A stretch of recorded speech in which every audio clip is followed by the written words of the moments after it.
오늘 우리가 로마서 말씀 계속해서 보고 있는데요. 1장에 이제 마무리되는 말씀입니다. 오늘 본문 말씀을 보면 하나님을 알 만한 것이 세상에 확연하게 드러나 있고, 말씀드린 대로 모든 피조물 가운데 하나님이 살아계심과 또 하나님이 계심을 우리에게 보여주고 있음에도 불구하고, 그것을 믿지 않고 또 그것을 부인하는 사람들의 그 결과로 빚어지는 죄악들에 대해서 적나라하게 나타내고 있는 그런 말씀입니다. 그리고 이러한 죄악에 대한 하나님의 반응이 나타나는데, 그것은 바로 내버려 두시는 것입니다. 내버려 두는 것. 우리가 보통 유기한다 이렇게 표현을 하는데요. 요즘 유기견이다 이런 말들 많이 하죠. 버려진 고양이나 강아지를 얘기하는데, 특별히 유기라는 말이 이렇게 버려둔다라는 뜻을 가지게 됩니다.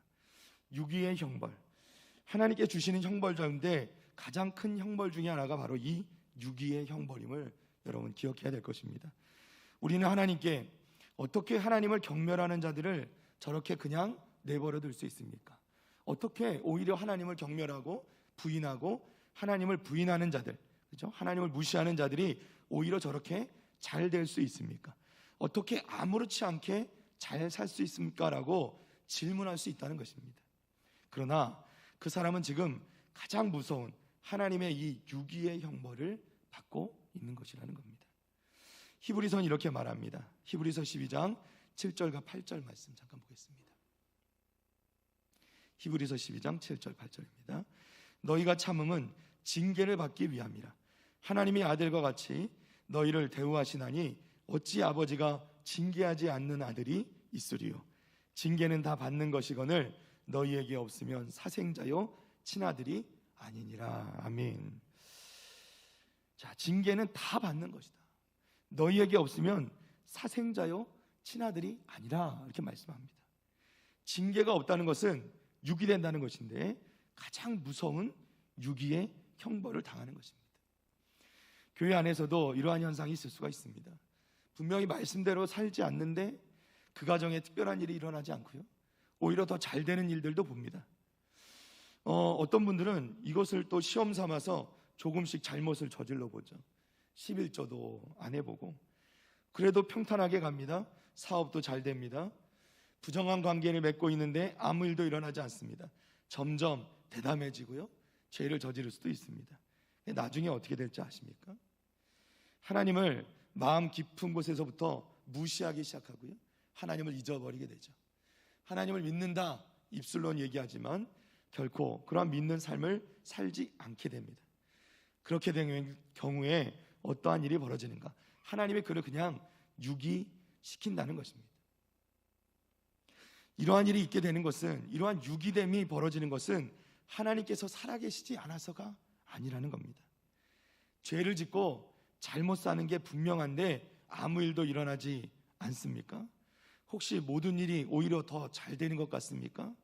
그것으로 인해서 교만하지 않아야 된다는 것입니다. 어찌 보면 이것이 가장 큰 형벌을 받고 있는 것일 수도 있다는 것입니다.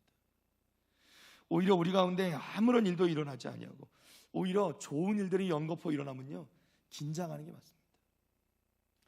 나를 마귀가 시험하려고 하는 것인지, 나를 넘어뜨리려고 하는 것인지, 오히려 우리는 긴장하고 기도하면서 하나님께 매달려야 하는 것이죠.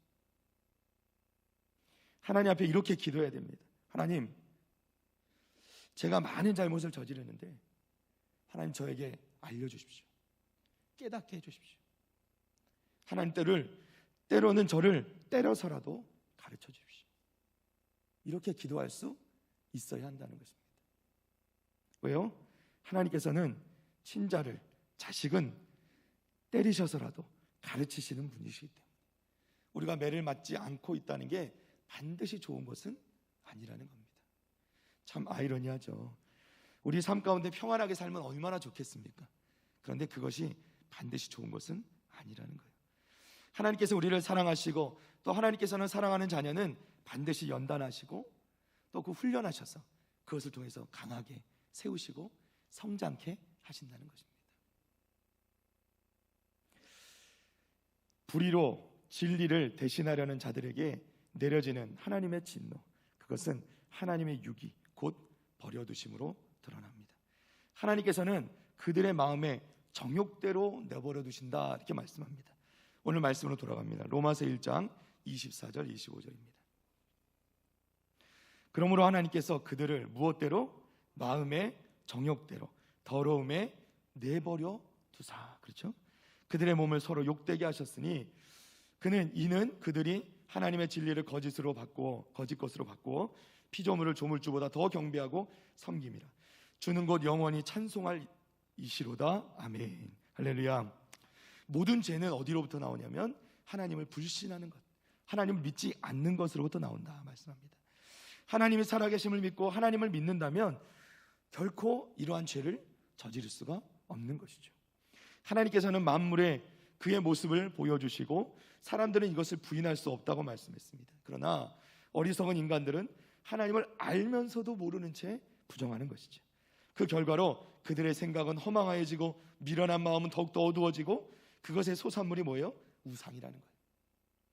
썩지 않는 하나님의 영광을 썩어질 피조물로 바꾸는 것, 그것이 바로 우상 숭배이고 그야말로 우상을 섬기는 것이 인간이 저지르는 가장 큰 악행 중에 악행이라 말씀하고 있는 것입니다. 이 가운데서 하나님께서는 저희를 내버려 두신다는 거예요. 내버려 두시는 것이 어떻게 벌이 될 수 있습니까? 다시 한번 말씀드리지만 유기의 형벌은 하나님이 주시는 형벌 중에 가장 큰 형벌 중에 하나입니다. 군대를 생각해 보십시오. 군대에서 지휘하는 장군이 전투 중에 등을 돌리는 행위는 자기를 따르는 부하들을 버리는 것과 같습니다. 예전에 제가 군대 생활할 때 그런 일이 실제로 있었습니다. 그분도 참 안타깝죠. 뭐냐면 북한에서 이 간첩들이 우리나라로 넘어온 사건이 그때 있었는데요. 뉴스로는 북한에서 군인이 10몇 명이 넘어왔다 그러는데 제가 원래 있었던 부대가 좀 이제 정보부 소속이었습니다. 저희는 특별히 이제 대북 북한 정보들을 다루는 부대였는데 많은 정보를 좀 다른 데보다는 더 많이 아는 그런 부분이 없잖아 있었는데요. 이제 시간이 많이 지나서 말씀드리지만 당시에 사실은 북한군이 10몇 명이 아니고 숫자가 훨씬 더 된 것으로 저희는 정보를 들은 기억이 있습니다. 근데 무슨 얘기냐면 이 북한에서 간첩들이 넘어왔는데요. 그때 막 뉴스에도 떠들었어요. 우리나라 부대 중에 거의 그 준사단급 이상 병사들이 모두 출동해서 그 산을 막 이잡듯이 뒤지고 이 북한군하고 대립을 해서 이제 이 서로 간의 전쟁이 총격이 발생하는데요. 우리나라 수많은 병사들이 부상을 입었습니다. 근데 상대방 우리 북한 이 특수부대들이죠. 이런 간첩들은요 얼마나 이렇게 정말 훈련이 잘 돼 있는지 아주 우리나라 병사들을 조준해서 탁탁 쏘는 거예요. 우리나라 병사들은 이런 경우를 처음 당하니까 여러분 그런 거 아세요? 우리나라 군인들이 대단합니다. 사실은 전 세계 해외 군인들에 비교하면 우리나라 군대가 최고라고 합니다. 거의 무시당하지 않을 정도 되는데 실제 이제 총격이 벌어지니까요.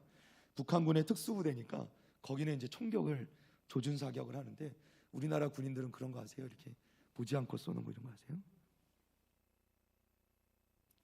상대가 안 되죠. 나중에 이제 우리나라도 공수부대가 이제 투입이 돼서 나중에 이제 뉴스에 발표할 때 이제 공수부대들이 이제 간첩들을 소탕하는 이야기가 나오죠.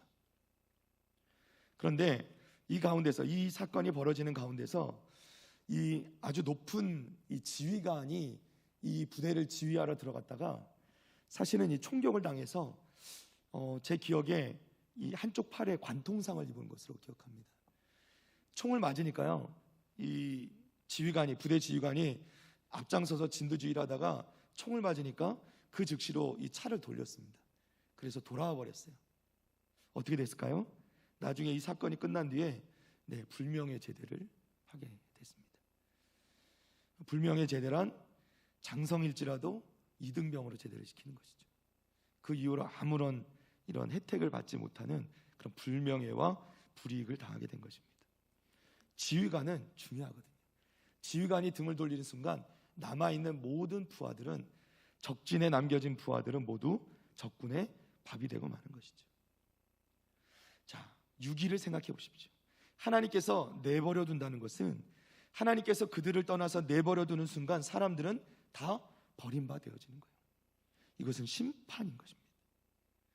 생각해 보십시오. 하나님께서 사람들에게 교훈을 주셨습니다. 그리고 또 우리에게 생각도 주시고 지각도 주시고 필요한 것을 모두 알 수 있는 지혜도 주셨어요. 그러나 사람들은 그것을 사용해서 하나님을 깨닫고 하나님을 믿고 구원에 이르는 것이 아니라 오히려 그것들을 왜곡시키고 그것을 부인하며 그것을 부정하는 범죄를 저질렀다는 것입니다. 피조물들을 온갖 우상들로 만들어서 하나님으로 섬기는 거예요. 그래서 하나님께서는 그들을 내버려 두기로, 그들을 유기시키기로 작정하셨다는 것입니다. 버림받은 것이죠. 자, 그런데 이 버림받는 것에는 또 다른 목적이 있습니다. 어떤 왕이요, 아들이 하나 있었습니다. 그 아들이 왕자죠. 이 왕자가 어느 날 집을 나가서 질이 나쁜 사람들하고 어울려 다니면서 온갖 범죄를 저지르고 다니는 겁니다. 이 왕인 아버지를 욕되게 하는 거예요. 근데 아버지는요, 그냥 이 아들을 내버려 둡니다. 그렇게 함으로써 원하는 목적은 무엇일까요? 사실은 스스로 어느 시기가 되었을 때 깨닫고 돌아오기를 원하시는 것이죠. 기다려주는 겁니다. 또 한편으로는 계속해서 말씀드린 것처럼 그를 그렇게 그냥 내버려 두는 것이죠. 그 가운데서 그가 당하게 될 일이 뻔한 결과를 나타낼 것이기 때문에 그렇게 둘 수도 있는 것이죠. 오늘 말씀에서 바울 사도는 특별히 다른 어떤 사람들보다도 이 피조물을 섬기는 것이, 다른 어떤 죄악들보다도 피조물을 우상으로 섬기는 것이 가장 무서운 죄다, 그들이 저지르는 가장 큰 죄라고 설명하고 있습니다. 사람들은 오히려 그것을 크게 생각하지 않을 수 있지만은 사도 바울은 그것 때문에 하나님께서 그들을 내버려 두시는 것이다 라고 말씀하고 있는 것이요. 하나님께서는 그들을 내버려 두면 하나님께서 손해볼 것은 전혀 없습니다. 그러나 내버려 둠을 당한 유기된 이 죄인들은 결국 그 유기된 것에 버려진 채로 그렇게 그냥 살아가다 보면 하나님께서 그에게 주신 모든 그 영광된 모습을 다 하나님의 형상을 잃어버리고 결국은 그 마침내 그 끝은 사형에 처하는, 영원한 죽음에 처할 수밖에 되는 그런 죄악 가운데 떨어질 수밖에 없다는 것이죠. 사도 바울의 말씀이 참 놀라운 것은요, 그럼에도 불구하고 로마서 1장 25절 말씀에 뒷부분에 보면 뭐라고 말씀하시냐면, 이렇게 유기된 사람들에 대해서 말씀하시면서도 그 끝은 뭐라고 말씀하냐면 주는 곧 영원히 찬송할 이시로다. 아멘. 할렐루야. 그러니까 이 사람들을 버려두게 됨으로써, 유기시킴으로써 그 죄인들을, 사람들을 그렇게 떨어져 버린들, 그들이 그렇게 간들 하나님께서는 손해볼 것이 하나도 없다는 거예요. 하나님은 여전히 영광 받으시기에 합당하신 분이시고 여전히 하나님은 찬양 받으시기에 합당하신 하나님이시라는 겁니다. 그들 때문에 하등에 어떠한 영향도 하나님은 받지 않으신다는 거예요. 누가 손해입니까? 범죄를 저지르고 유기되고 벌받는 죄인들만 손해라는 거예요. 결국 하나님의 역사는 여전히 이루어져 간다는 것입니다. 자, 구체적으로 하나님께서 내버려 두는 것에 두 가지를 오늘 말씀에서 사도 바울은 이야기합니다. 첫 번째는요, 로마서 1장 26절 27절 말씀입니다. 우리 다 같이 한번 읽어볼까요? 26절 27절 시작. 이 때문에 하나님께서 그들을 부끄러운 욕심에 내버려 두셨으니 곧 그들의 여자들도 순리대로 쓸 것을 바꾸어 영리로 쓰며 그와 같이 남자들도 순리대로 여자 쓰기를 버리고 서로 향하여 음욕이 부릴 듯하며 남자가 남자와 더불어 부끄러운 일을 행하여 그들의 그릇 때문에 상당한 보응을 그들 자신이 받았느니라. 아멘. 자, 이들이 이렇게 유기되는 이 벌들 가운데, 이 유기됨으로써 일어나는 그들이 또 다시 내버려둠을 당하는 큰 두 가지 중에 첫 번째는 뭐냐면 성적인, 그래서 그들을 부끄러운 욕심에 내버려 두셨으니, 이렇게 말씀합니다. 하나님께서 유기하신, 버려두심의 결과로 나타난 첫 번째 형상은 그야말로 성적인 타락인 것이죠. 그것은 우선 성적 타락 중에 순리대로의 성적 관계가 아니라 영리라는 건 곧 남자가 여자가 아니라 남자가 그리고 여자와 여자가 성관계를 맺는 동성애로 변이되는 것을 말씀하고 있습니다. 이러한 욕심들을 부끄러운 욕심이라 이렇게 말씀하는데, 이것에 하나님께서는 그들을 버려두었다 하는 것이에요. 사실이요, 이때 당시에 그리스, 헬라 문화 가운데서는 이 동성애라는 것은 매우 일반적인 것 중에 하나였습니다. 이들은 남자가 여자를 탐하는 것을 넘어서서 남자가 남자를 탐하고, 또 이들의 잘못된 의식 속에 이 남자를 여성보다 더 완벽한 존재로 인식하는 그런 어떤 종교적인 색깔들이 있었습니다. 그래서 남자가 남자를 취하는 것을 부끄럽게 여기는 것이 아니라 오히려 그것을 굉장히 이상적으로 생각하던 그런 전통들이 자리 잡고 있었습니다. 유대인은 그런 것이 없었지만은 유대인들조차도 이런 것에 빠져들고 또 이러한 욕심에 끌리는 것을, 정욕에 끌리는 것을 보게 되는 것이죠. 남자들은 광적으로 밝히는 육신의 정욕을 따라서 그 영혼이 죄 가운데서 당하는 고통은 육신이 질병에 의해 당하는 것보다 더 큰데, 그것을 잊지 못하고 그들은 생각하지 못하고 그들은 순리를 영리로 바꾸어 쓰는 그러한 범죄를 끊임없이 저지르는 것을 사도 바울은 말씀하고 있는 것입니다. 순리라는 것은 합법적인 결혼 생활 안에서 남자와 여자가 서로 만나 한 몸을 이루고 가정을 이룬 그 가운데서 이루어지는 모든 것을 의미하지만, 영리라는 것은 이것을 벗어나는 모든 것을 영리라고 말씀하고 있는 것이죠. 저희가 하나님의 진리를 거짓 것으로 바꾼다, 이렇게 말씀합니다. 바울은 남자에 대해서도 순리대로 여인 쓰기를 버리고 서로 향하여 음욕이 부릴 듯한다, 이렇게 말씀합니다. 그야말로 무슨 서로 사랑해서라고, 요즘은 이런 것들을 그렇게 사랑한다고 이야기하는데 그것이 아니고 성경은 이것을 음욕이 부릴 듯하다, 이렇게 말씀하는 것이죠. 바울은 사람들이 육신의 정욕을 만족시키기 위해서 자신의 본성에 하나님이 지으신 방법이 아니라 역행하고 있는 것을 말씀하고 있는 것이죠. 순리에 역행하는 것 자체가 역겹고 불쾌한 일이 아닐 수가 없는 것입니다. 이들은 오히려 순수한 즐거움, 순수한 기쁨, 순수하다는 것은 순리에 따르는 것이죠. 그것을 향하는 그 순리적인 것 안에서 그 기쁨과 즐거움마저도 다 잃어버리고, 정상적인 하나님께서 허락하신 가정 안에서, 부부 안에서 이루어지는 모든 그 순리에 따르는 기쁨과 그 즐거움마저도 다 잃어버리고 그저 영리로 부끄러운 일을 감당하며 그 부끄러움 속에 빠져버리는 사람들의 죄악에 대해서 말씀하고 있는 것입니다. 저도 예전에 이 동성애 이렇게 퍼레이드 할 때 저희가 반대 집회에도 나가보는데요, 정말 그야말로 부끄럽기가 그지가 없습니다. 이것을 어떻게 허용하는지조차 이해가 안 갈 정도로, 보신 적이 있으신지 모르겠습니다. 차 위에 서서 정말 부끄러울 정도로 민망한 속옷 하나를 걸친 채로 그 차 위에 올라서서 부끄러운 것도 모르고 얼굴에 가면은 걸쳤지만 부끄러워서 가면을 걸친 건 아니고요. 그들이 그런 모습으로 주변의 길거리에 있는 이 사람들을 지켜보고 있고 쳐다보고 있는 사람들 오히려 정말 이렇게 조롱하듯이 그 위에서 춤추고 즐기는 이 동성애자들을 보게 됩니다. 요즘 성소수자라고도 얘기하는데요, 이 동성애라는 것 자체가 오랜 기간 동안 밝혀지는 것처럼 그저 병적인 형성에 지나지 않는다는 것, 이건 그냥 질병에 가까운 것이죠. 그리고 이것 가운데서 실제로 질병으로 발전되는 것들이 우리는 알고 있죠. 에이즈라는 것을 알고 있습니다. 사실 하나님을 부인하는 죄악 중에 제1호 죄악은 이렇게 성적인 타락이고요, 그 성적인 타락에 대해서 오늘 27절 말씀에 보면 그것에 상당한 보응을 받는다 그러는데, 그 중에 하나가 에이즈라고 성경학자들은 말씀합니다. 에이즈라는 것, 에이즈라는 것도 사실 요즘 의학이 발달돼서 이것이 최근에 발견된 것이지 옛날이라고 없었지 않았을 것입니다. 옛날에도 그런 질병이 있었을 것이죠. 에이즈는 이전에 동성애가 만연했던 그때도 있었던 병이에요. 사람들이 병명을 알지 못하고 그냥 그렇게 죽어갔을 뿐인 것이죠. 근데 이제는 의학이 발달되면서 그것을 병명을 정하고 후천성, 그죠? 면역 결핍증, 이름을 정해서 부르는 것뿐이지 사실은 이전에도 그 범죄함 가운데 그들이 받는 상당한 보응을 그들은 받고 살아왔다는 것이죠. 그럼에도 불구하고 요즘 사람들은요, 영화, 문화, 영화를 비롯한 문화와 여러 가지 매체들을 통해서 오히려 이 동성애라는 것을 미화시켜버리고 아름답게 만들어버린다는 거예요. 이것을 마치 정말 아름다운 일인 것처럼, 아름다운 사랑인 것처럼 그렇게 꾸며서 보여주는 이런 어이없는 일들을 우리는 보게 되는 것이죠.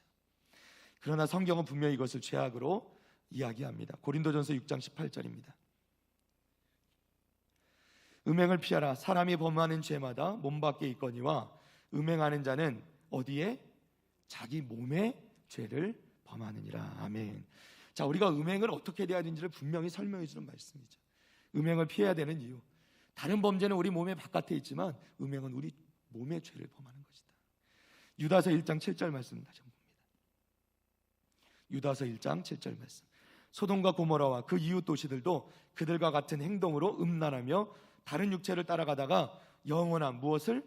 불의 형벌을 받음으로 거울이 되었느니라. 아멘.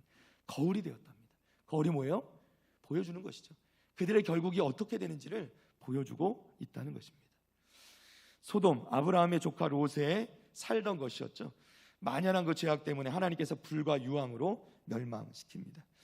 그 롯의 이야기 중에 나오는 것을 보면 롯조차도 두 딸을 그 천사들 대신해서 내어주며 그 사람들에게 성적인 어떤 그 불출구로서 그 사람들에게 내어주는 장면이 나오기도 합니다. 즉 소돔과 고모라도 자세한 이야기는 나오지 아니하지만 그들 또한 그 죄악으로 말미암아서 불과 유황으로 멸망을 당하게 됩니다. 소돔과 고모라, 그야말로 멸망과 악의 상징이 되는 그곳들. 그럼에도 불구하고 사람들이 이 소돔과 고모라의 그 이야기를, 그 거울을 잊어버렸다는 것이죠. 만일 누군가 우리 앞에서 죄를 범하고 그에 대해서 부끄러워할 줄도 모른다면 그에게서 피할 뿐만 아니라 그것을 부끄러운 일로 여기고 우리는 그 사람을 거울로 삼아서 그들이 가는 길로 결코 가지 않아야 될 것입니다. 우리는 늘 하나님을 모시고 하나님을 깊이 생각하는 시간을 가져야 합니다. 늘 말씀드리지만 우리가 그 악한 것들을 끊어내는 방법은요, 우리 마음 가운데 하나님을 모시는 것이죠. 성령 하나님께서 우리 가운데 가득 차서 성령 하나님께서 우리 가운데 역사하실 때 마귀는 아무리 공격해도 우리 안으로 들어올 수가 없게 되는 것입니다.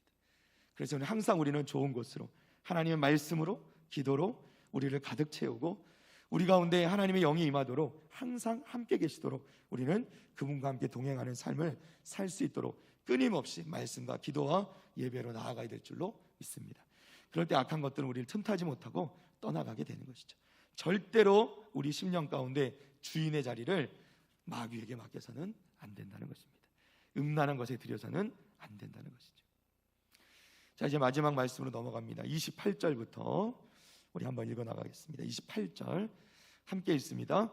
또한 그들이 마음에 하나님 두기를 싫어하며 하나님께서 그들을 그 상실한 마음대로 내버려 두사 합당하지 못한 일을 하게 하셨으니 곧 모든 불의, 추악, 탐욕, 악의가 가득한 자요, 시기, 살인, 분쟁, 사기, 악독히 가득한 자요, 수군수군하는 자요, 비방하는 자요, 하나님께서 미워하시는 자요, 능욕하는 자요, 교만한 자요, 자랑하는 자요, 악을 도모하는 자요, 부모를 거역하는 자요, 우매한 자요, 배약하는 자요, 무정한 자요, 무자비한 자라. 아멘. 이 모든 것들은 결국 인격적으로도 타락하게 되는 거예요.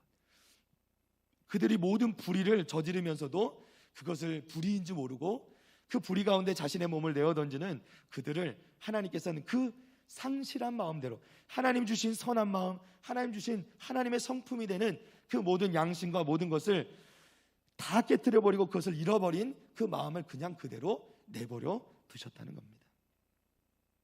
그들은 오히려 그것을 불의한 줄도 모르고 오히려 그것을 의로운 것으로, 옳은 것으로 여긴다라고 말하고 있는 것이죠. 32절 말씀에 보면 그들이 행한 일은 사형에 해당한다고 하나님께서 정하셨음을 알고도 그들은 자기들이 행할 뿐만 아니라 다른 사람들에게도 그것을 옳은 것이라 말하고 있다라고 말씀하는 거예요. 자, 여러 가지 이야기가 나오고 있는데요. 추악이라고 번역된 이 원어상은 원본에 따르면은 도덕적인 부패로 인해서 사람들에게 끼치는 해악을 말하는 것이고요. 시기라고 표현됐는데 남이 잘 되는 것을 보고 해하려는 악독한 마음이죠. 유대 종교 지도자들이 이 시기 때문에 예수님을 십자가에 못 박지 않았습니까? 또 여기 보면 재미있는 표현들이 나오는데요. 수군수군하는 자라 이렇게 말합니다. 사람들을 은밀히 선동하고 남을 해코지하는 자들을 말하는 것이죠. 능욕하는 자는 하나님의 심판을 무시하고 하나님을 멸시하는 자를 말합니다. 사랑하는 성도 여러분, 사람은요 그 속에 무엇이 들어있는가에 따라서 그 사람이 어떤 사람인지가 결정되는 것이죠. 그 속에 어떤 것이 들어있는지에 따라서 무슨 일을 할지도 정해지는 것입니다. 사람은 그 속에 들어있는 것을 말하지 않을 수 없고 그 속에 들어있는 것을 행하지 않을 수도 없는 것이죠.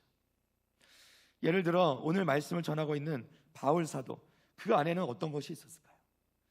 그 안에 어떤 것이 있었기에 그의 평생, 그의 정말 이 다메섹으로 가던 도상에서 예수님을 만난 이후에 그 삶이 그렇게 바뀔 수 있었을까 하는 것입니다.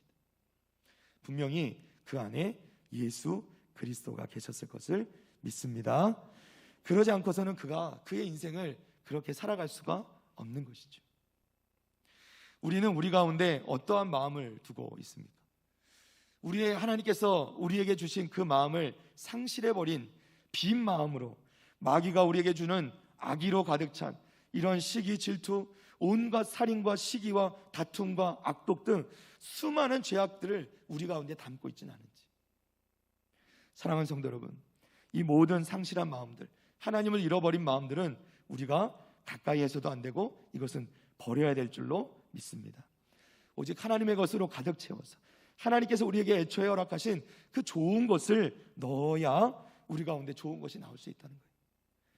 좋지 않은 것을 넣고서 좋은 것을 기대할 수 없죠.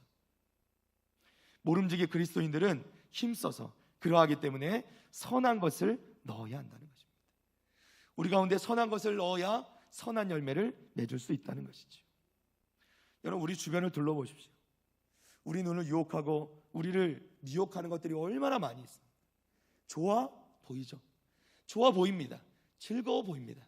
그러나 그것이 결코 좋은 것이 아니라는 거예요. 어떤 사람은 하나님을 높이는 것 같지만 실은 자신을 높이고 자신의 욕심을 채우고 그 시간을 들이고 그렇게 살아가는 사람들이 너무나도 많이 있다는 겁니다. 사랑하는 성도 여러분, 우리를 가만히 두면요, 우리 가운데 있는 이 죄성들이 움직이죠. 그래서 죄를 짓게 되는 게 우리 인간들입니다. 사라진 것 같지만 고스란히 우리 가운데 죄성이 남아있는 것이죠. 사랑하는 성도 여러분, 거룩한 것을 바라보아야 합니다. 거룩한 것을 우리 가운데 넣어야 합니다. 정결한 것을 항상 우리 가운데 간직할 때, 그리고 하나님 주시는 영적인 것을 바라보게 될 때 우리는 비로소 좋은 것을 내고 좋은 것을 행할 수 있게 되는 줄로 믿습니다. 육신적인 것을 쫓아서 그것만을 쫓아가다 보면 영적인 것을 바랄 수가 없는 것이죠. 우리는 분명히 분별해야 합니다. 그리고 선한 것을 분별하여 영적인 것을 분별하여 하나님께서 우리에게 주신 선택, 자유의지라는 것이 있죠. 여러분, 우리가 가끔 이것에 대해서 착각하는 경우가 있어요. 여러분, 하나님께서 우리에게 자유의지를 주셨지 않습니까? 자유의지라는 것은 무엇입니까? 우리가 선택할 수 있다는 거예요. 자, 그런데 하나님께서 우리 향하신 계획하심이 있다고 말씀하죠. 하나님 우리 가운데 계획하심이 있어요. 예정되었다 말씀하죠. 근데 여러분, 우리가 놓지 말아야 될 것, 잊지 말아야 될 것, 착각하지 말아야 될 것은 무엇이냐면 하나님의 계획하심과 하나님의 예정하심은 우리의 구원의 문제라는 거예요. 자, 무슨 말씀이냐면 여러분, 우리가 살아가면서요, 우리가 어떤 순간순간에 선택을 하게 되는데 그 선택 가운데 우리가 잘못 선택한 것까지도 하나님께서 어떠한 방법으로 좋은 것으로 이끌어 가시느냐? 물론 하나님께서 우리를 구원의 여정으로 이끌어 가시는 데는 변함이 없습니다. 그러나 여러분, 순간순간 우리가 실수하고 잘못하고 잘못된 선택으로 육적인 내 욕심을 따라 선택했을 경우에 그 선택한 것의 결과, 그 결과와 그 보응은 누가 받아야 됩니까? 헷갈리시는가요? 네. 여러분, 우리가 순간순간에 잘못 선택하는 것들에 대한 그 결과는요, 우리가 받게 된다는 겁니다. 사랑하는 성도 여러분, 우리는 그래서 분별해야 돼요. 늘 깨어 있어야 됩니다. 우리가 잘못 선택하고 잘못된 길로 가면요, 하나님께서 우리를 다시 바른 길로 인도해 오시는데 어떻게 됩니까? 매를 드시겠죠. 왜냐하면 우리가 하나님의 자녀이기 때문에. 제가 대신방 중에도 늘 기도한다니까요. 우리 믿지 않는 자녀들 위해서 기도할 때 그렇게 기도하잖아요. 어떤 권사님께서 기도하시면서 그래요. 목사님, 우리 자녀들을 위해 기도해 주시는데 목사님, 지금은 말도 안 듣고 이렇게 속썩이고 예수님도 안 믿고, 그런데 제발 부탁입니다. 목사님, 우리 자녀들 매 맞고 돌아오지 않도록 그러면 어떻게 돌아가야 될까요? 저는 그 권사님의 그 기도가 너무 제 마음에 정말 다가와서 저도 우리 성도들을 위해서 기도할 때 꼭 그렇게 기도합니다. 뭐냐면 환상 중에라도 꿈에라도 나타나 주셔서 돌이켜 주시도록 가장 정말 바람직한 방법이 되겠죠. 그거 아니면 돌이키는 방법, 매 맞는 방법밖에 없습니다. 근데 차라리 매라도 맞고 돌아와야 그것이 또 축복이에요. 오늘 말씀처럼 유기된 채로 버려둠을 당하면 그것은 정말 하나님의 징계이죠. 영원한 형벌에 가는 것입니다. 매를 맞고서라도, 그러나 되도록이 매 맞지 않고 하나님께서 그를 불러주셔서 그 마음을 변화시켜 주셔서 환상 중에라도 꿈에라도 나타나 주셔서 돌이켜 주시도록 그렇게 기도하는 것이죠. 사랑하는 성도 여러분, 우리도 순간순간 선택의 기로를 맞이합니다. 여러분, 우리가 하나님 앞에 날마다 깨어 기도하면서 실수하지 않도록, 잘못된 선택하지 않도록, 그 결과로 꼭 가지 않아야 될 곳을 가서 한 대씩 맞고 돌아오는 일이 없도록 날마다 하나님 앞에 분별하며 깨어서 기도하는 우리 사랑하는 성도들 다 되시기를 주님의 이름으로 축복합니다.